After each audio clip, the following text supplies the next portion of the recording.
The movement I chose was juggling, and my athlete is actually pretty skilled in the movement, so we're just going to review the critical features with him to make sure he understands what they are. That way we can figure out which one he needs to work on the most, and then we'll correct that critical feature. So I'm going to show him what they are.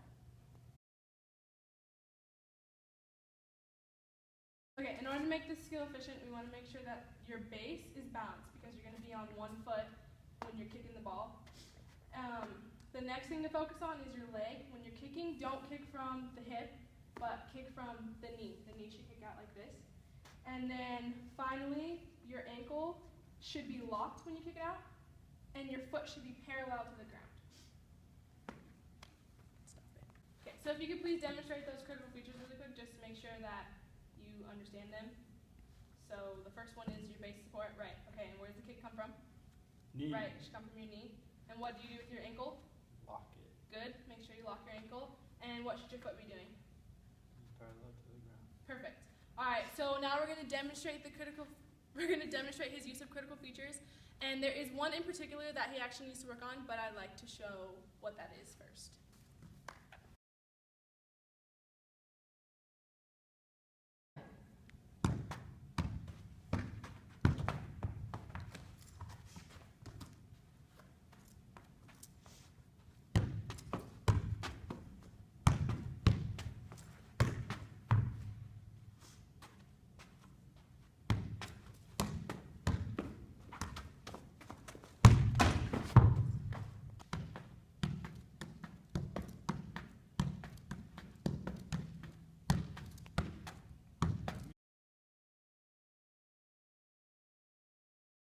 My athlete has the potential to be really good at juggling.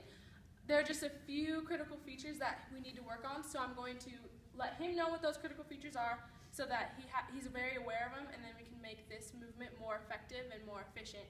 And hopefully, by the end of this, he'll be better at juggling. So the first critical feature to focus on is the height of the ball. You were kicking the ball pretty high. So in order to fix that, we want to kick from not the hip, but from the knee. The kick should come from the knee. That will bring the ball below the head, which allows you to have more stability, and it's not as sloppy as just, it's a lot easier to control.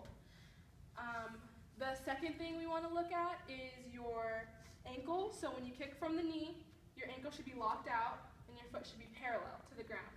That way, the ball doesn't have too much backspin if you were to keep your ankle like this. So we want to keep it parallel to get just the right amount of backspin.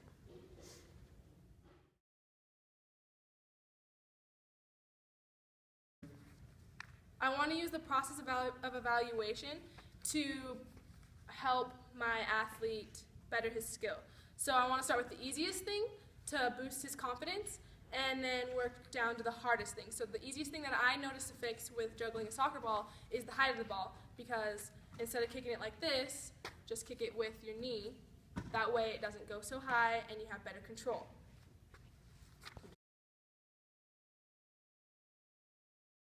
Record. So I've noticed you're really good at juggling, but I think that the ball goes a little too high, and that affects how much control you have. So in order to fix that, do you remember what we need to do to keep the ball low? Yes. What do we kick from? The knee. The knee, right. Okay, so if you could try and kick with the knee instead of with your hip, let's see that.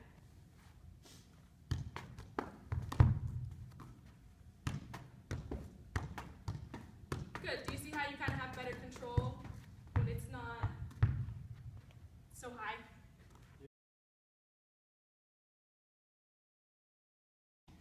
So you've done a really good job on correcting the height of the ball, but now we want to work on something that's a little more harder to fix, and that would be the backspin on the ball that you are giving it.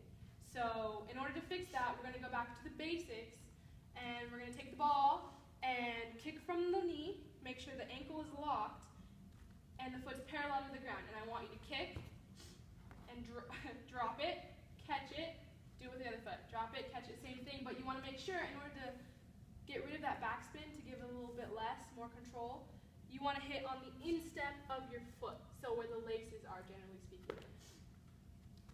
try that.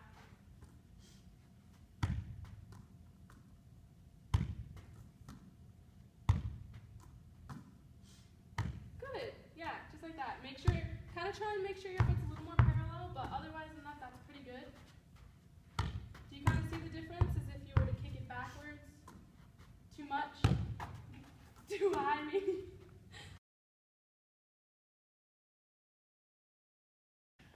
So now that we went over the critical features and we've shown our athlete how to work from the least hardest to the most hardest to fix, in order to make his movement efficient and more effective, we're actually going to try and challenge him because he is actually pretty good at juggling.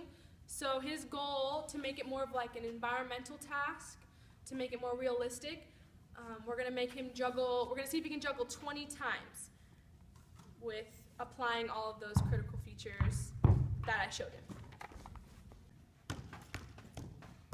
Watch your back spin. That might be a little too high. Bring it down a little bit.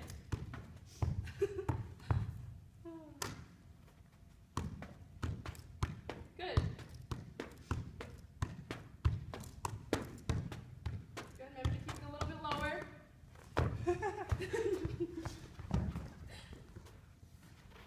You gotta be counting, by the way. Okay.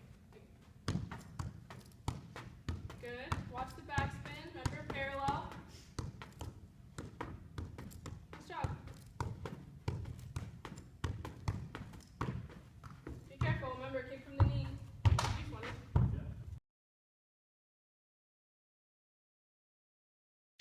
By his cooperation and really focusing on the critical features, that allowed us to reach our goal of getting 20 juggles in a row.